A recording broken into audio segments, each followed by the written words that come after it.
Hey folks, I'm Rob. And I'm Nathan. And I'm Steve. And we are Two Guys in a Ride. And say, Nate, tell us where we're at today. Hey, today we are at the beautiful Chanhassen Autoplex in Chanhassen, Minnesota. And we are going to take you on a virtual car tour. And we're going to go through about 6 to 8 garages here, meet the owners, take a look at the whole garage, take a look at the cars they have on there. And it's going to be great. And Steve, why don't you give us a little bit of information about what's going on here? Well, our Cars and Cave shows happen the last Saturday of every month from April through September. As we all know, April has been canceled out here, but we've got the virtual car show with Two Guys in a Ride helping us out, and you're going to see some great garages today.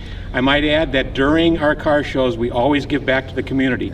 We have a charity for each one of our 6 car shows. The first one is a really good one. They're back with us for a second year. It's Treehouse. The mission of Treehouse Hope is to end hopelessness among teens through mentorship, support groups, or off-site activities which create safe environments where teens can be themselves and have fun.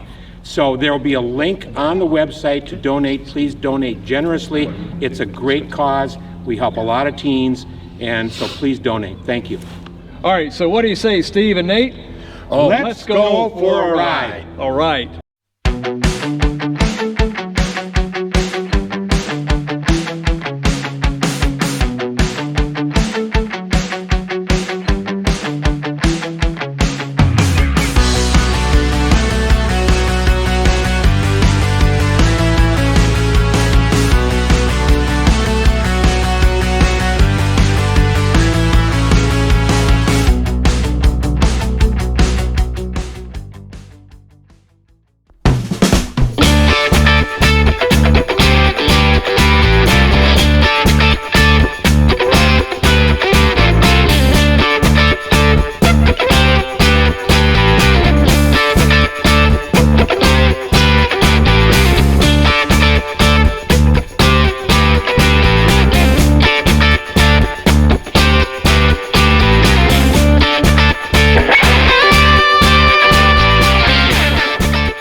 Hi folks, I'm Nathan with Two Guys in a Ride, and again today we are out at the Chanhassen Autoplex, and we are with Jim right now.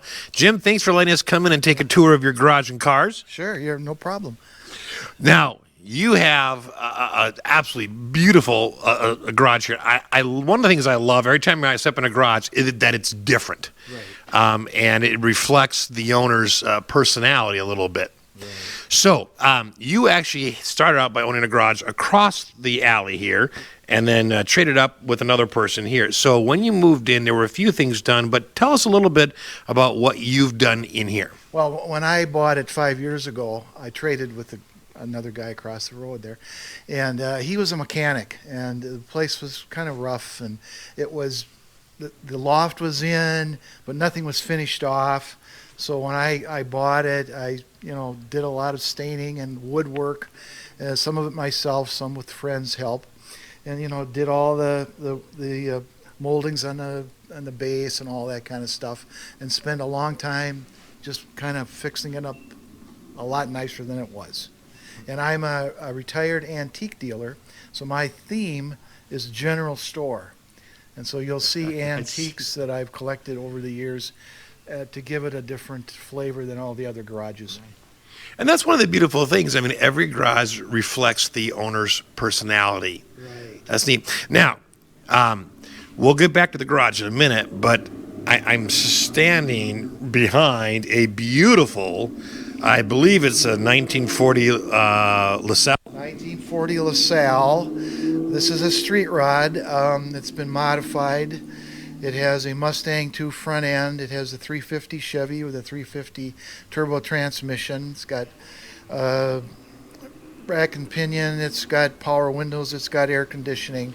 It's a great road car to cruise in. And I bought it about a year ago from another owner here who didn't drive it. And I just said to the guy, I said, you need to sell that to me because I want to drive it. And it was already modified when you bought it, right? It's just the way you see it is the way I bought it. It was nice that I didn't have to do much work on it for once. Yeah, I mean, it's stunning. I just want to take a peek inside here. So the dashboard and everything still looks like it's obviously been reconditioned, but it looks like it's original. The original 40 LaSalle dash.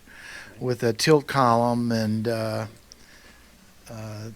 it's been all reupholstered in beautiful leather upholstery, and it's got a nice back seat and everything, and it's a great car. I love it. But you can actually take it out because it's been modified, and you can drive and feel safe in it. Exactly. That has got a huge boot on it. Oh yeah, the trunk is. Oh man, that's could fit several bodies. You could fit several bodies in there. All right, now stepping over here, we have an unusual car we don't see as much. Well, the LaSalle you don't see as much either, but this is a Nomad. Tell us about this. This is a 55 Nomad, which was one of my dream cars ever since I've been collecting cars, and I found this 4 years ago on eBay of all places, and I've done a lot of work on it since I bought it, but it was highly modified.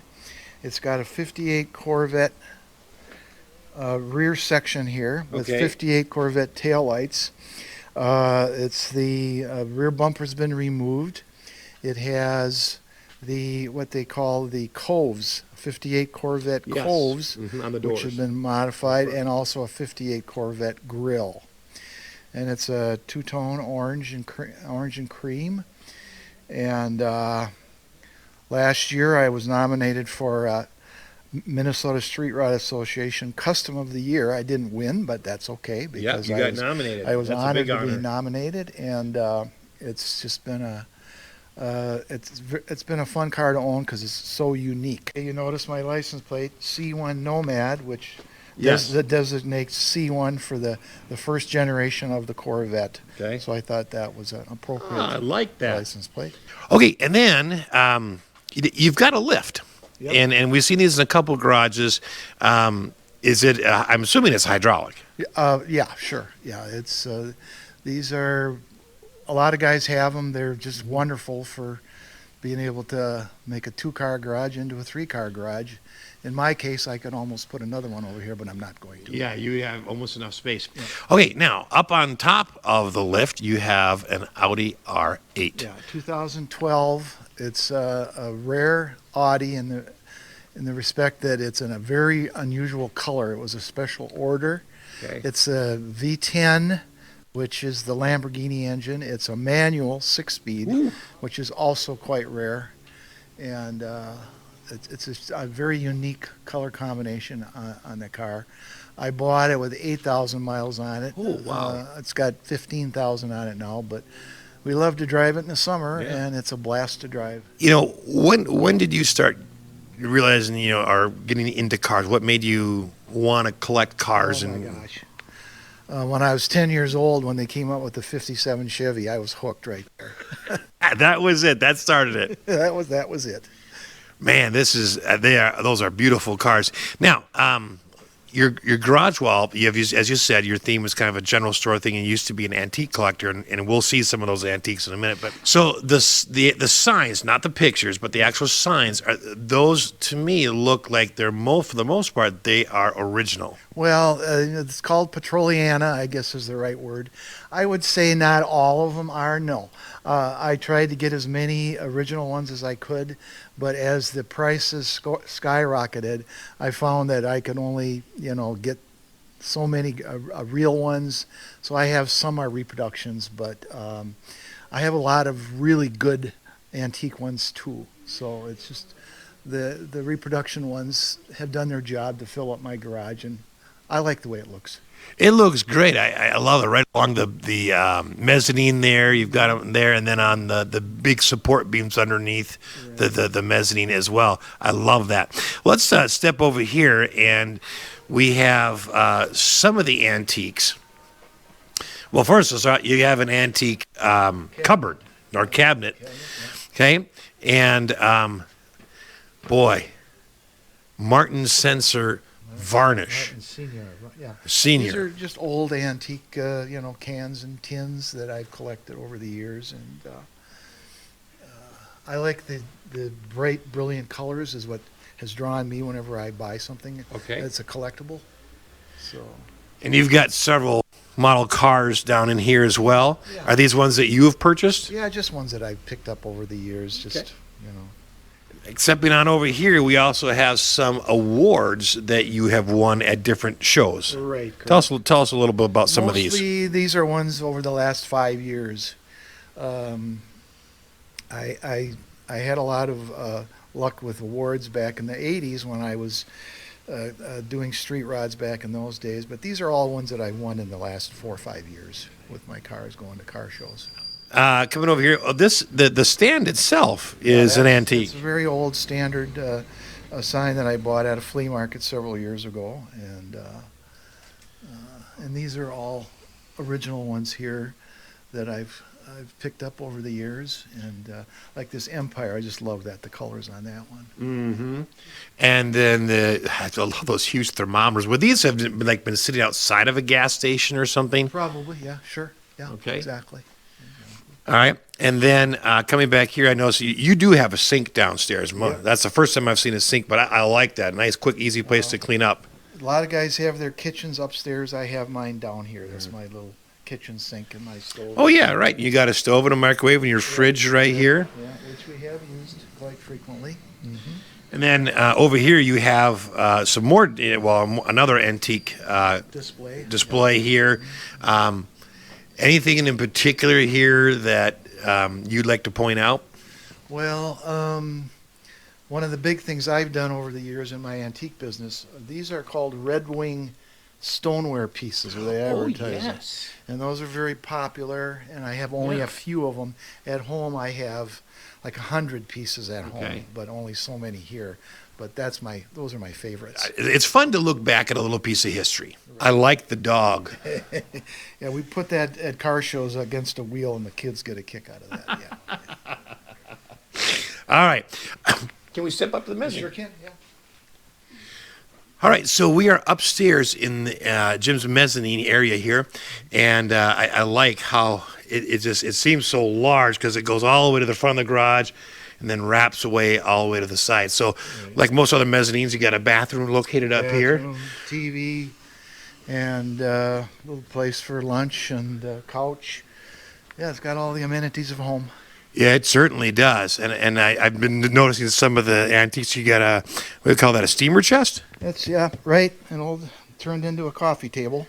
I love that. And then you've got the stained glass. There's a term for that style, but I can't think of it right now. But stained glass lamp, and then the miniature pumps. Yeah, grandfather clock. Good. Some of my antiques are stored here rather than at home. So. But that's nice. It's part of your personality. It's been a huge part of your life, and so to have them up here is logical. I love the old typewriter sitting up there too. So it gives you such a beautiful view. Coming out here, you and I were talking a little bit earlier about the height of the garage doors, and these are 16-foot garage doors. But standing up here and looking out, you can see exactly why you want the doors that high. It's not that you're parking a semi in here, but you want to be able to look out and not have to bend down to do it. Right, exactly. If you had to pick one favorite thing out of the garage, one thing that you really look forward to about coming to this garage. As far as the car? Or anything. It could just be coming here itself. Yeah. What would be like your favorite thing? My favorite thing? Right now, because the LaSalle is my newest purchase. I like coming out here and messing around with that. What is it? So, we've been talking with some of the other owners, and they all tend to bring their families here. If they whether that's a spouse, a girlfriend, the grandkids, a kid. Do you bring your family here as well? They spend some time with you? Yeah, my 2 adult sons, they both come out here, not regularly, but they come out here whenever they want. And my significant other, she's out here a lot with me, and she likes to help keep the place clean and everything like that. So, the family's out here quite a bit. I'm starting to think maybe if I had one like this, honey, if you're listening. No, I'm joking. She probably still wouldn't come out the garage, but this it does. It's like a small house up here. It is. We call it an urban cabin. Yes. All right. Well, Jim, again, thank you on behalf of Two Guys in a Ride again for taking time for us to take a tour of your beautiful garage. You're entirely welcome.